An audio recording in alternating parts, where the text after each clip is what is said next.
Alam mo bang may dalawang paraan para ma-hit natin yung 6 million retirement fund? Una is, you work for the money. So magtrabaho ka. Pangalawa is, money working for you. Yung pera yung magtatrabaho. So tignan natin yung pagkakaiba.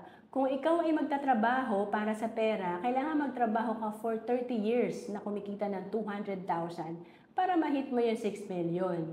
And paano naman yung money working for you? Kung meron kang one-time investment na 100,000 na nilagay mo sa 12% per year ang interest, after 36 years, ito ay magiging 6.4 million. Pero syempre, hindi naman lahat may 100,000 na pang-invest na one time.